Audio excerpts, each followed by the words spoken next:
Hello friends and viewers. நம்ம இன்றைக்கி எதை பற்றி பார்க்க போகிறோம் அப்படின்னா சிஎஸ்கே டீம் மேலே எல்லாருமே சிஎஸ்கே ரசிகர் உட்பட எல்லாருமே அதிருப்தியில் இருக்கும். ஏன் அப்படின்னா 2 மேட்ச்சு தோற்றுட்டோம். 2026 ஐபிஎல் நம்மளுக்கு எப்படி அமைய போகுதுன்னு தெரில. ஆனால் இன்னும் சான்சஸ் இருக்குது. அதுக்காக யாரும் ரசிகர்கள் எந்த பிளேயரையுமோ யாரையுமே நம்ம குறை சொல்ல வேண்டியதில்லை. நம்மளுக்கு ஃபஸ்ட்டு மேட்ச்சில் ஏதோ பேட்ஸ்மேன் தப்பு பண்ணாங்க. ஏன்னா லோ ஸ்கோரு 120 அந்த மாதிரி தான் வந்துச்சு. ஆனால் செகண்ட் மேட்ச்சு நல்லா பண்ணாங்க. இருந்தாலும் 210 ரன் அடிச்சுமே 209 ரன் அடித்தோம். இருந்துமே அவங்க பஞ்சாப் சேஸ் பண்ணிட்டாங்க. அப்படிங்கும்போது நம்மளுக்கு பவுலிங் ஃபீல்டிங் கொஞ்சம் வீக்னஸ் இருக்குங்கிறது நல்லா தெரியுது. பேட்டிங் ஓரளவு பரவாயில்ல தான் சொல்லணும்.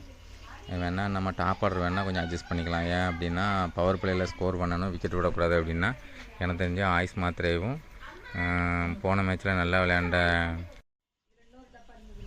சர்ஃப்ராஸ் கான் நல்லா ஆடினார். போன மேட்ச்சில் தூபே கிட்ட நல்லா பார்ட்னர்ஷிப் போட்டு நல்லா ஸ்கோர் பண்ணார். அவரோட ஷாட் எனக்கு ரொம்ப பிடிச்சிருந்துச்சிங்க. அதாவது அப்படியே புஷ் பண்ணி விட்டாருங்க ஷாட்டுக்கே.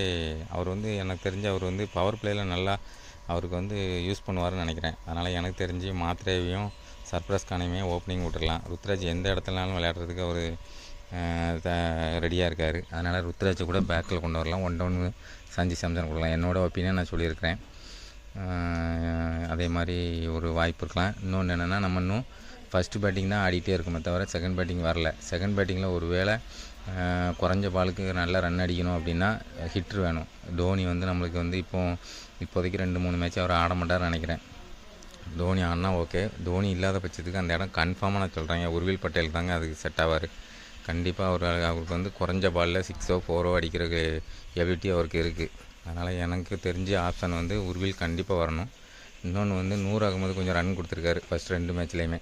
அதனால் நூர் அகமதுக்கு பதிலாக அகில் குஷன் கொண்டு வாங்க. அவர் நல்ல ஆல்ரவுண்டருங்க. பவர் பிளேயில் ஓவர் கொடுப்பாரு. நம்ம பவர் பிளேயில் ஸ்கோர் பண்ணணும்னு நினைக்கிறோம். அதே மாதிரி தான் ஆப்போனன்ட் டீமும் நினைப்பாங்க. அதனால் பவர் பிளேயில் நம்ம அவங்களோட விக்கெட் எடுக்கணும் அப்படின்னா அகில் குஷன் நல்ல ஒரு ஆப்ஷன். ஸ்பின்னரு, பவர் பிளேயில் போடக்கூடியவர், விக்கெட் எடுக்கக்கூடியவர், விக்கெட் டேக்கிறவர். அதனால் கண்டிப்பாக அகில் குஷனை கொண்டு வாங்க. நூர் அகமது வேணால் 2 மேட்ச் வெளியே வச்சு பாருங்கள், ஒரு சான்ஸ் கொடுங்க. அப்புறம் ஃபாஸ்ட்டு பவுலிங்கில் கலீல் அகமதோ இந்த மாதிரி ஒரு பவுலருக்கு நம்ம வெளியில் எடுத்துகிட்டு நம்ம அடுத்தல இருக்கிற ஒரு பவுலருக்கு நம்ம வாய்ப்பு கொடுக்கலாம். நம்மளுக்கு பவுலரும் நிறைய எடுத்து வச்சுருக்காங்க. அதில் ஒரு 2 பவுலரை கொடுத்து பாருங்கள். நம்மளுக்கு லீக் மேட்ச்சில் தான் கண்டிப்பாக நம்ம பவுலரு பேட்ஸ்மேனை நம்ம செக் பண்ண முடியும். யார் எந்த பிளேஸு எப்படி ஆடுறாங்க. நம்ம இதுக்கு முன்னாடி உள்ள மேட்சை கம்பேர் பண்ணி தான் இப்போ டீமெல்லாம் எடுத்திருப்பாங்க. அப்போ அந்த மாதிரி இருக்கும்போது கண்டிப்பாக நம்மளுக்கு நிறைய பேட்ஸ்மேனோ பவுலரோ இருக்காங்க. அவங்களுக்கு கண்டிப்பாக ஒரு சான்ஸ் கொடுப்போம். அப்புறம் நம்ம அமன் கான் இருக்கார், ஸ்பின்னர் ஆல்ரவுண்டரு. அகில் கிஷனோ அமர் கானுங்கோ இவங்க சான்சஸ் கொடுக்கலாம்.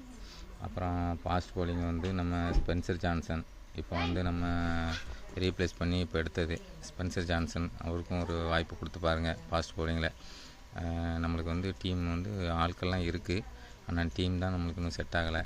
கண்டிப்பாக இந்த ஆர்சிபிக்காரன் இருக்கானே எப்பா, ஒவ்வொருத்தருந்தையும் நான் பதிலே சொல்ல முடியலைங்க. அந்த மாதிரி மீன்ஸுங்க 2 மேட்ச்சில் நான் வச்சு தாளிக்கிறாங்க. இன்றைக்கி கண்டிப்பாக நம்ம ஆர்சிபி கூட ஜெயிக்கிறோம். அவங்களுக்கு பதில் ரிவெஞ்ச் கொடுக்குறோம். இதுக்கு எல்லோரும் நம்ம ஆடியன்ஸாக இருந்து சப்போர்ட் பண்ணுவோம். டீம் பிளேயரும் நம்மளுக்கு கண்டிப்பாக உறுதுணையாக இருப்பாங்க. சிஎஸ்கேனா சும்மாவா அப்படிங்கிறத நம்ம கண்டிப்பாக காட்டுறோம், தட்டுறோம், தூக்குறோம். ஓகே, நம்ம நெக்ஸ்ட் மேட்ச்சில் நெக்ஸ்ட் வீடியோவில் மீண்டும் சந்திப்போம். Bye bye.